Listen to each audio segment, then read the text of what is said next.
You know what I like to do? Talk into a microphone? Yeah, and also get in on the action with sports Have a big interaction. head. Yeah. Wear bare feet in the freezing cold. Be a dad.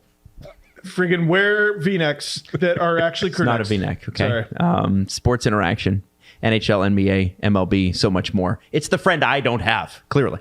Crazy Odds, best live and play. Download the app in Ontario. You can use the QR code at the bottom of the screen, or you can head to sportsinteraction.com/STPN to get started. 19 plus, please play responsibly and get better friends. Yell at the computer. He does that too. At the end of the first period, Dom Lecision tweeted this. Matthew Tkachuk spent 2 minutes and 40 seconds against the fourth line of the Leafs in that period, most of any Leafs line. Sheldon. Like Sheldon. You can't do... He got out coached. Sheldon's not been good in either first game. Yeah, like how many times are we willing to say that? Like I think he's doing a good job getting them mentally prepared and stuff, and maybe that's the most important part, and maybe that's what they needed the most help with. That just can't happen. Like No. And you know, this little rant that we're going on about Kampf's line being out there against Tkachuk, a year ago this is what we would have wanted. Because it's David Kampf and he's our shutdown center. I thought he was our shutdown center until a shutdown center showed up in the form of Ryan O'Reilly. Yep. Yeah, one of the best in the league. Yeah, and I really like his line. I really like Bunting, O'Reilly, Achari. I just wonder if, like, listen, you do your best to shut down Barkov and his line. I just wonder if you target the Matthew Tkachuk line a little tougher with Ryan O'Reilly, and you maybe figure out a different line. The one thing that Palmer's does so well is the Sheldon Keefe, where he gets out the blender with Tkachuk. Like, Tkachuk doesn't really have a line. No, he like, just kind of when he's floats. out there with fucking Nick Cousins, like Nick Cousins played like 13 minutes, but he was on a goal with Matthew Tkachuk. Yeah, you know, second liner who's not really. No, so like this targeting thing, like Paul Maurice is just outplaying him, and when you're at home and you have that change advantage, how are you letting those things happen? How many minutes did Tkachuk play? I think it's 21 or 20. Under 18. Oh yeah. Wow. He was noticeable every time he was on the ice. Bullet points, I think, after this game, Leafs need to tighten up the defense a little bit, especially game management, like Dallas Eakin said. Some more sustained pressure in the ozone against Bobrovsky would be good. And the rebounds on Bobrovsky are going to be huge, right? Steve's not even paying attention to what I'm saying. I'm listening. The rebounds on Bobrovsky are going to be huge. Why? On account of rebounds are good to get? Well, Bobrovsky looks like he might be in. Like he might be Vezina Bobrovsky. Oh, I know. Well, and what's very funny, though, is the Leafs had trouble adapting to... Florida gave them things that Tampa did not, and the Leafs didn't know what to do with the gifts that they were given. Right. It's like when a dog actually catches a squirrel and they don't know what to do. Well, so the narrative, the Panthers reinforced the narrative about Vasilevsky not being able to track pucks from distance. Right. Because they were so on the Leafs and so aggressive at the points that the Leafs had difficulty finding those opportunities. Now, the Panthers, who are a normal team with a normal situation, are like, yeah, keep the puck there. I don't give a shit.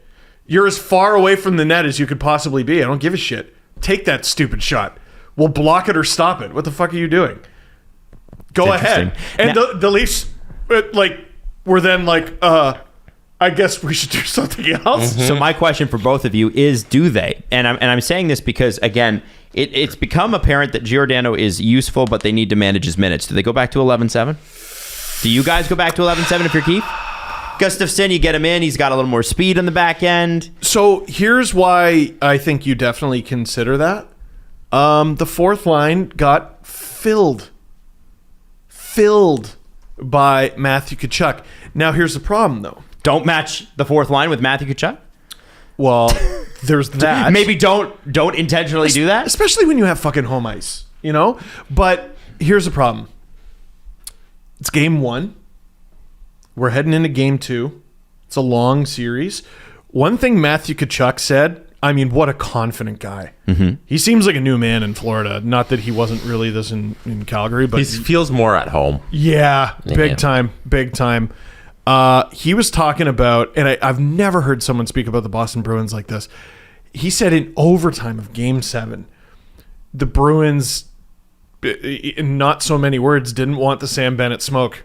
And all I worry about is if they go 11-7 and the Leafs pull off the Game 2 win, maybe even the Game 3 win, you're beat the fuck up by the time you get to Game 4 and Game 5 and 6. And are you, though? The Panthers are happy to dump it in and just mangle you. Yeah. They're happy to do that. The Leafs met them in terms of physicality, and I just wonder if that was the right decision, or I just wonder if they should do it going forward, because that's not what they do. It's something they can do. It's something like break in case of emergency. It just, I think 11-7 is their best chance at victory in any given game. I am not sure about it being the key to the series. Does that make sense? Yeah. I'm going to tell you something, Stephen. You might not have been within an organization at a high level like I have. And when you're NHL GM, NHL GM, like on my resume, and when you're at these high levels, when you're in a playoff game, it's about winning the next game. And if the thing that makes you win the next game, the thing that's going to give you the best opportunity to win on tomorrow night is 11-7, which I think it does. I think you probably take out Zach Aston-Reese, you bring in Gustafsson, that's how you roll it. Or which forward do you have? You're kind of looking. No, I think you probably take out Aston Reese. Yeah, I think it's Aston Reese. And that's what's going to give the Leafs the best opportunity to win, the extra bodies. And seeing what Edmonton does where they can just double shift McDavid or Draisaitl, having your stars on the ice for an extra shift is so important. And having the extra big body against this team that's going to try and beat you up is so important. And can't load manage. And it's about winning the next game. It's not about thinking about Game 6. Who cares about game? You got to get to Game 6. And if you lose Game 2, you might not get there. Yeah. You got to win the next one. On top of that, on podcasts after I wear the big hat, Leafs are undefeated. Hey, I was wondering. So, all right. I got the hat on right now. I think they win Game 2, and I hope Keith goes to 11-7. There you go. Is that hot as hell? No, it's very comfy.